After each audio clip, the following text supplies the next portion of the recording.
Well, good evening, everybody. Lovely to be with you all. I hope you can see me and hear me. Unfortunately, I can't see and hear you, but my name's Jim Coyle. I am joining you here from Sydney Conservatorium of Music in the Botanical Gardens near the Opera House. And I am joining you from the country of the Gadigal people of the Eora Nation. And I do acknowledge their custodianship of this land and pay my respect to their elders, past and present. Today, we are having a conversation about Music 2 and the listening exam that will take place for you people later this year. Can I first, though, start by saying that you people are in the most stressful year of your young lives. It gets easier. Trust me, university is way easier than doing the HSC. And on top of it all, we've got this, this dreadful COVID-19 emergency to deal with. Whenever I spend time with young people, as I do in my job here at the university, and I work a lot with HSC classes as well, it always makes me feel optimistic about the future of the country and the future of the planet, talking to young people.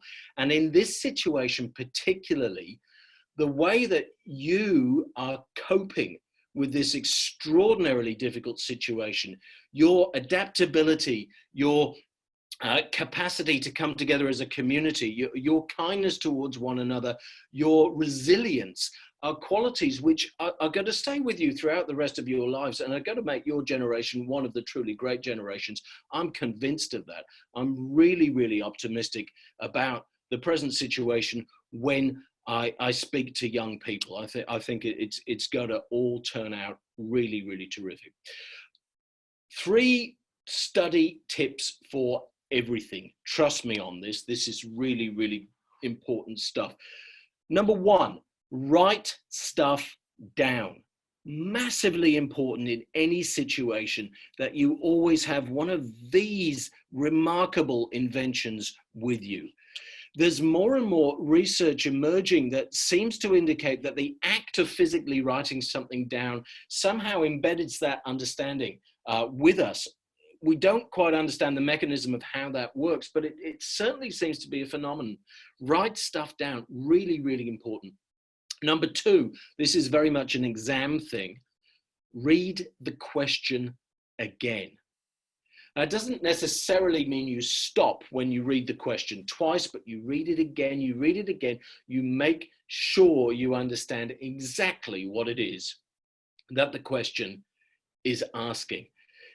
From the point of view of an examiner, of a marker, there is nothing, trust me, nothing more heartbreaking than reading a brilliant answer to a question and the answer's all about texture when the question was about dynamics and expressive techniques, and you're desperately trying to find things that are relevant so you can give this person some marks.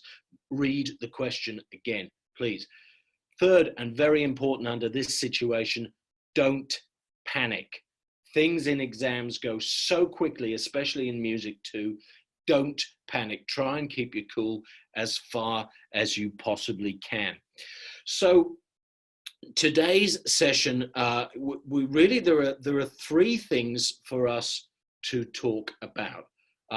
One of them is the score reading and the general sort of short multi-parted questions, usually questions 1 and 2 and 3. And we're going to have a look at one of those questions from a few years ago, very, very briefly, to see how that actually works. The second thing that we are going to look at is the dictation question. There is always a dictation part of one of the questions. It's always worth 5 marks, and it is well worth being properly prepared for that. And the third and final thing is question 4, the more extended response. And so we're going to deal with some of those matters as well. So questions 1 and 2 and 3, over the past 25 years that this exam in its present format has existed, and it's interesting to reflect that Music 2 hasn't changed substantially since the mid-90s. But one of the trends that's happened with the questions is that the questions have become more embedded. They used to ask quite direct things, for example, about key and about relationships between chords, very much cold, hard, analytical types of questions. These days, those questions tend to be embedded in more general language to do with the concepts of music, but they are nevertheless asking the same sort of thing. So we'll have a look at how that works in just a moment. Meanwhile, I do want to caution you against overthinking.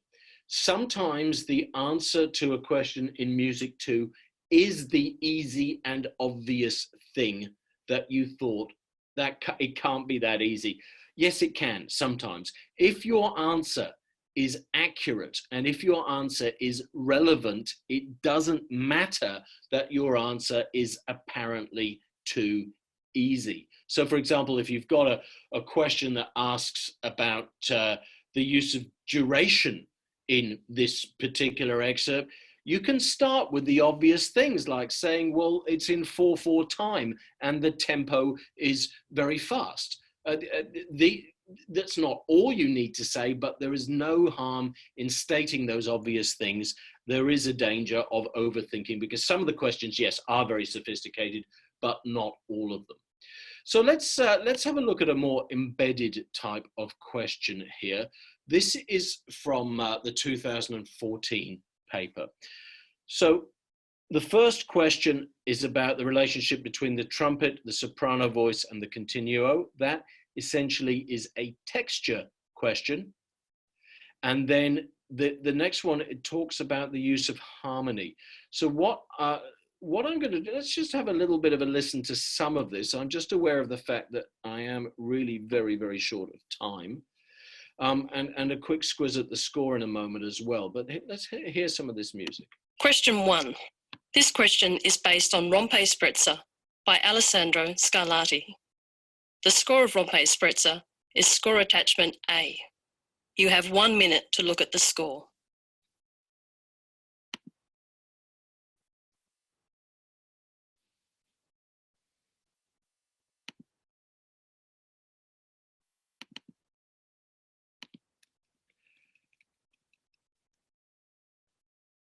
So remember, it's going to ask us about texture, the relationship between the three instruments. And just looking at the score before the music starts, there are obvious things at the beginning, with the continuo simply providing a homophonic type chordal accompaniment and an imitative relationship between the soprano and the trumpet. That is immediately apparent. The second part of the question is asking about harmony in the first 9 bars. So straight away we know we're in D major. It's very tonal. We start with the tonic chord, then in the next bar there is a dominant chord. We need to look for features like, for example, here in bar 5 going into bar 6, a modulation to the dominant key.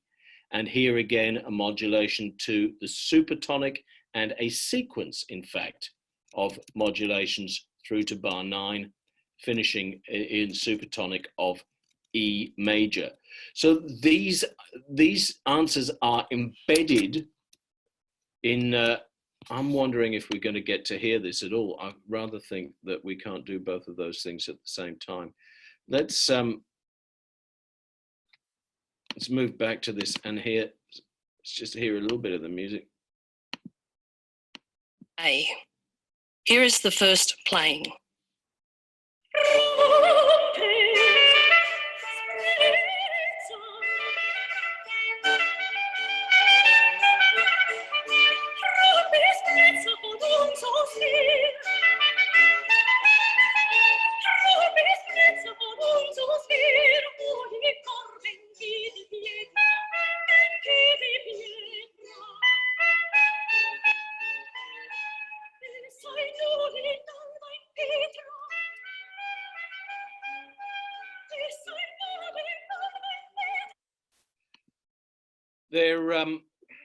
There are 25 years worth of papers to go through They're easily obtainable. They're available on the Border Studies or NESA or whatever they call this week's website. The difficulty is in obtaining sometimes the score excerpts and the recordings, which are sometimes not available for copyright reasons. But if your teacher can't get hold of those resources, then can you ask your teacher to talk to other colleagues in different schools, because there are various professional groups that do share resources like this for your benefit so that you can practice doing these kinds of questions. But I hope you see what I mean now by decoding the question and finding out exactly what it is requiring you to do. Let's move on to the dictation. Dictation is marked out of 5, and what that actually means is it is 5% of your HSC. That's half a band. Now, to do dictation properly, you don't particularly have to be very musical or clever or tall or good looking or rich. All you really have to do is practice and practice and practice some more. So what you get is you get an example. The dictation is always in context. That is to say, you always get to hear something that is a real piece of music. It's not just a recording of somebody playing the piano. Right, so it could be any instrument or voice. It could be treble clef or it could be bass clef. So you always get it in context. You always hear the dictation excerpt 6 times according to a very strict formula of timing. So the gap between the playings gets longer with each hearing of the dictation question. What that means for some people is that the first and the second playing of the dictation are more or less immediately one after the other. That can cause panic. You hear it once, you don't really get anything down. You start to think, oh no, I can't get anything. Then bang, it's on top of you and happening again straight away. Please don't panic. You get another 4 cracks at this. And genuinely, there are ways to develop your thinking about dictation, because you need to consider not only what the music sounds like, but what the music ought to look like when it is written down. In other words, you bring to bear on the music your knowledge of things like time signatures. This is in 3/4, and yet I seem to have 4 beats written in this bar. Something's gone wrong. Or for that matter, key relationships and things like that. This sounds finished, so that's probably the tonic note. What key am I in? I'm in B flat, right? So that's a B flat. Fantastic, away I go.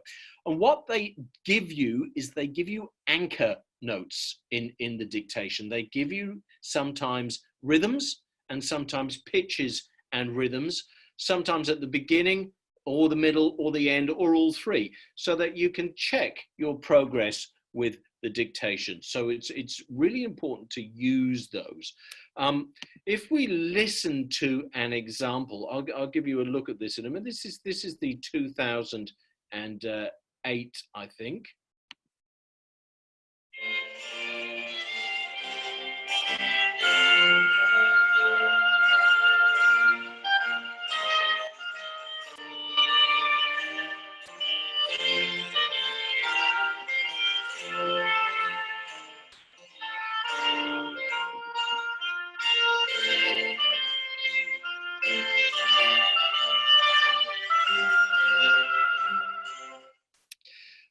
I'll give you a look at how the question and how the answer went for that particular,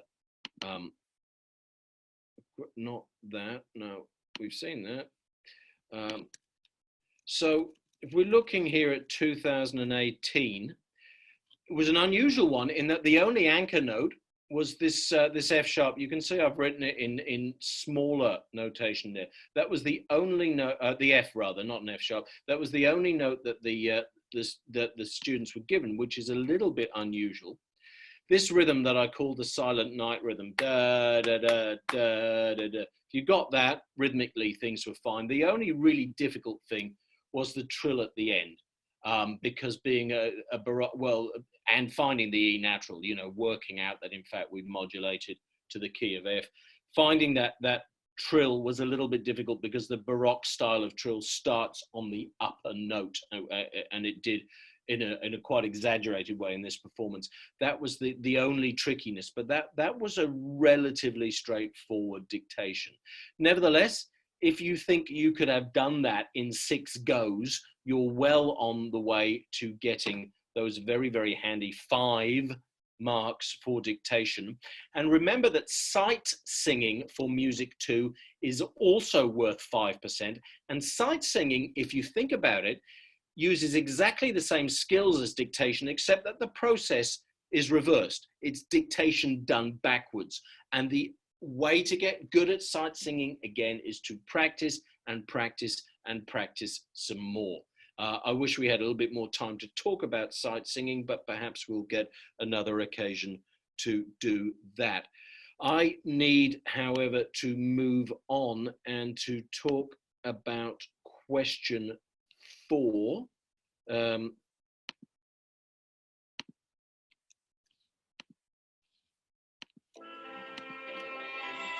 I didn't want to do that. There we are. All right. So question 4 is the extended response question. I beg your pardon. It is not an essay question. Can we please get that very clear in everybody's mind? Question 4, or the extended response question, is not always called question 4, but nearly always, is an extended response. It is not an essay question, okay? So don't do the thing of writing an introductory sentence that repeats the question. Don't do the thing of writing a concluding sentence.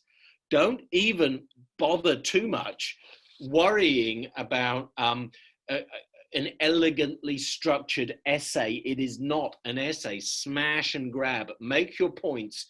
Give your examples. Get out of there. You have got virtually no time to do this. You get 20 minutes. And it's really, really difficult to write any kind of extended response in 20 minutes. It's basically the written equivalent of clearing your throat. You've got to get in there, make your points, make them relevant, make them accurate, make them quickly, make them related to the music, and then move on, okay? It's not an essay. One warning about that, this is something that applies only to music HSC. Do not take this approach into other subjects, into modern history, into economics, or anything like that. I really, really don't want a deputation of angry geography teachers turning up at my house.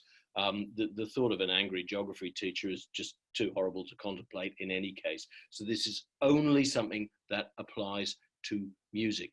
You need to prepare for this question. So you need to have works from the mandatory topic, music of the last 25 years, Australian focus. And you need to have works from your additional topic, and your additional topic will be something like classical music or music 1900 to 1945. It's almost certainly going to be related to your choice of performance repertoire. You need to have some works from your additional topic prepared as well. So you need to be able to talk about some musical examples from both of those topics in an intelligent way and a way that is relevant to the question. And this is an important part of it as well. So you will, during the course of year 12, study 5 works from your mandatory topic, music of the last 25 years, Australian focus. It is probably an idea when it comes to the exam to focus on 2 or 3 of those as exemplar works of things that you really want to go into in detail, and you can explain and answer the question relating to those particular works. Make sure that you do choose works that are by significant composers. In other words, don't write, please, about compositions that you have written yourself, no matter how good they are, nor your friends have written. The rule of thumb here is this composer represented at the Australian Music Centre? And if the answer is yes, then that's probably a good idea to write about that composer's work. So I have got, in the very limited time that we've got left, briefly, and I'm happy to share this with your teachers at some point, I've got an analysis here of the questions that have been asked since 2007. AT is additional topic, MT mandatory topic. So you can see they like to spread it around a little bit. And then a big change happened in 2012. From 2012 onwards, the question nearly always relates to a piece that you have studied and a piece from the exam. So there is a higher order of thinking required here, that your analytical skills are required to talk about a piece of music that you haven't heard before, as well as one that you have prepared. So that's an important thing for people to be ready for when it comes to the extended response in the exam paper. Yeah. So with, I think, 5 or 6 minutes remaining, there is time for questions and answers. And my colleague Gillian, I think, is going to moderate this. Hello, Gillian. We've got a few here for you, Jim. Oh, splendid. So a couple you've actually already answered in your presentation, but just on the extended response question, how many set works would you recommend students study from the mandatory topic and how many from the additional topic? At least 2 of each in detail. Obviously, you will have studied 5 mandatory topic works and an unknown number of additional topic works anyway. But if we're talking about things that you've looked into in great depth that you're carrying in your head into the exam, I would say at least 2 of each. Would dot point form work for that question? Not as well as complete sentences. There's some division about that amongst music teachers and HSC specialists. It's a slightly risky strategy. If we're given a question about the concepts, to what extent should I discuss overarching elements such as contrast and unity in questions 1 and 2? Oh, that's a really good question. And I'm sorry to vague out on this, but the only realistic answer is it depends what the question is actually asking about. You know, there are some things, if it's asking, for example, about structure is an element that can only be described in terms of the other elements. So clearly, in that case, you need to talk about overarching musical ideas. Sometimes, of course, there are questions that ask about things like climax and things like contrast, in which case the position becomes reversed and you have to talk about those things in terms of the concepts themselves. But in terms of, that's a really interesting question, but I can't give an overall answer that will apply in every situation, I'm afraid. That's all right. Perhaps that person, if you'd like to email us, we can try and see if we can give a more detailed response. Sure. If you've got more specific instances for that one. What do you recommend to do in the first 2 playings for melodic dictation? Should we try and memorize it? What I recommend you do depends on who you are. There are some people who try to memorize it. There are some people who immediately try to write parts of it down, rhythm and pitch. There are some people who concentrate on doing the rhythm first in little notes above the staff. There are some people who concentrate on the pitch first.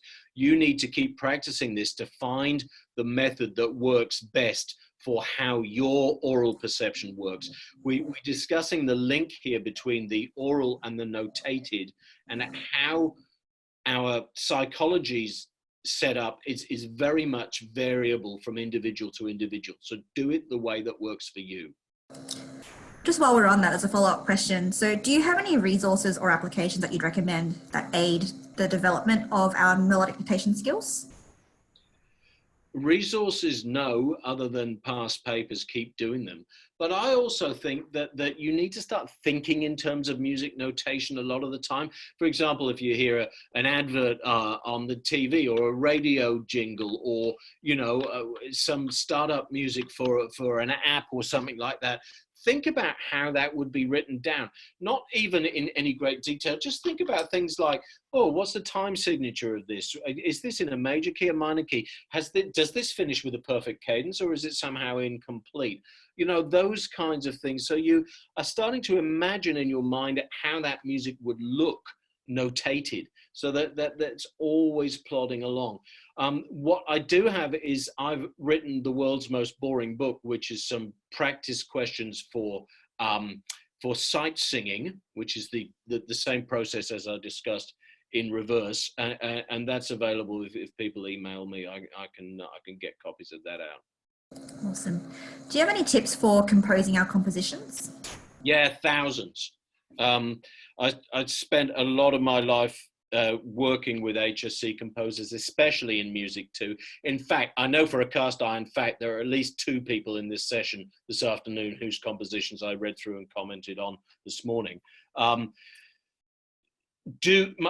I've got 1 minute to do what is a 6-hour session, but basically don't start by writing bar 1 and then seeing what's going to happen in bar 2 and then bar 3 and then bar 4. You need to have an overarching idea of how your music is going to begin and continue and end. You need to plan your piece as an entirety rather than just starting at the beginning and wandering off in any random direction like that. That is very, very important. There are thousands of other things as well. Get people to look at your work. If you can find a friendly composer, get that person to look at your score for you. If you are writing music for trumpet and you're not a brass player, find a friendly trumpet player. Get that person to play it through for you and give you some feedback, some ideas about, you know, they'll probably say, there's nowhere for me to breathe in this. And you go, oh yeah, right, okay, I hadn't thought of that. So, you know, ask people for their advice on your compositions. Right, there's quite a few coming in, but we'll see what we can do in the next couple of minutes. Actually, Jim, if you're not rushing off, if you're happy to... Yeah, no, I can stay for a little longer, yeah. Excellent. So for compositions, how do we establish the continuity of ideas and themes in a through composed work? I'm not sure if that's meant to say through. Yeah, through composed, yeah. Yes, right. Good. But again, the answer I gave before, by planning it. If you're talking about through composed in this sort of romantic sense of durchkomponiert, you've got to remember that those composers that wrote pieces that were called impromptus and things like that, pieces that were intended to sound spontaneous and improvised, planned those pieces with incredible care, and you need to do the same. So just again, if you mean by through composed, you start at bar 1 and then just keep going until you get to the end without any really idea of where you're going, don't compose like that. Plan your structure. Draw yourself a map before you set off. Would you recommend live recording the compositions? Absolutely, 100%. Okay, so aside... And I'll tell you why. Yeah. If you really can't, and you have to submit a MIDI recording, okay, the NESA say that the quality of the recording is not taken into consideration when the piece is marked. And I can say with my hand on my heart that they are absolutely genuine about that the markers will sometimes receive MIDI renderings of things which sound horrible, but the markers will mark the score. Think about it from a point of view of advantage and disadvantage. If somebody can afford to get the Australian String Quartet to play their composition, then obviously their recording is going to sound better. So, you know, the score is the thing that's marked. But when you get a live recording of your work, you will discover several very important things. Number one, you will discover that your piece takes longer to play than you thought. Your 2-minute piece actually takes 2 minutes and 20 seconds. That's why you need to aim to write a 1:40 to 1:45 piece, because 2 minutes is the maximum. It doesn't have to be 2 minutes long, but it may not be any longer. The second thing that you will discover is all sorts of things about how your music works when it's put together with real musicians. It's an incredibly valuable learning tool.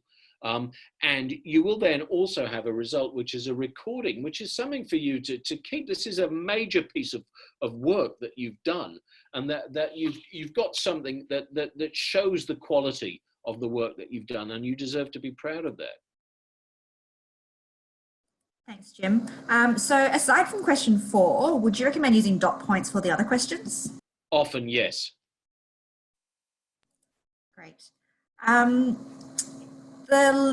Is there a set list of instruments that are solely used in the melodic dictation, or is it truly random?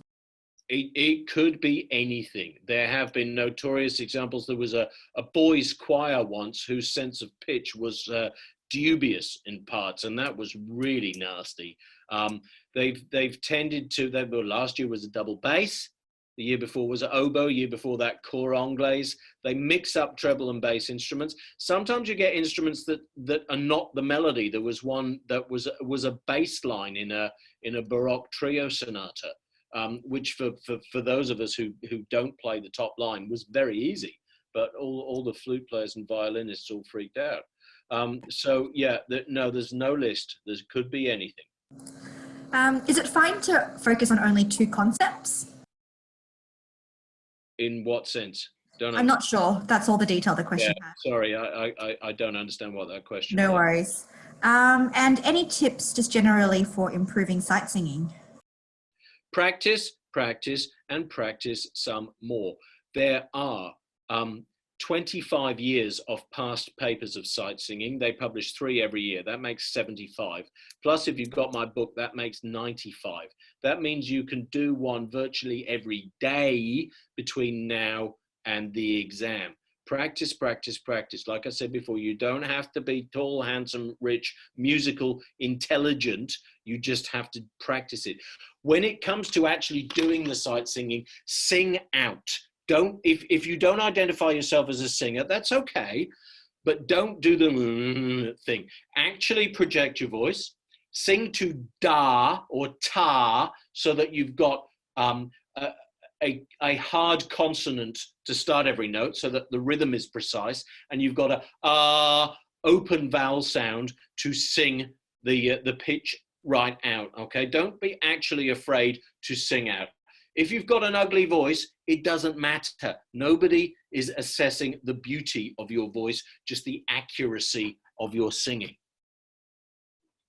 Thanks. And we might just do one more and then wrap up. So to what extent should the elective compositions represent the chosen period? Can it incorporate elements of other styles? That's a really interesting question. The short answer is yes. That's fine. It's often better to do that. People try sometimes with extension compositions, elective compositions, to pastiche the classical style or the 19th century style, and that's very hard to do. That's a sort of last year undergraduate type of operation of write a string quartet in the style of Haydn, that sort of thing.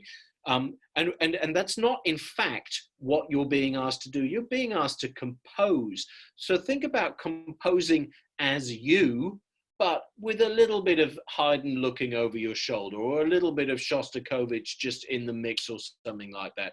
Yeah. So by all means, do as the questioner described. It's an exercise in composition, not an exercise in stylistic technique of imitating a dead composer.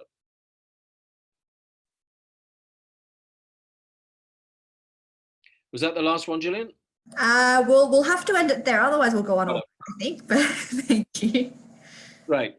Okay. Look, thanks everybody for coming this afternoon. Really enjoyed speaking to you, and I do hope that at some stage in the future we can actually have a normal human conversation, maybe do some music or some other wonderful thing like that.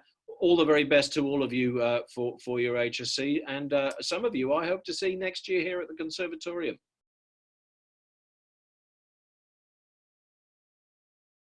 Great. Thanks, Jim. Thanks everyone for coming.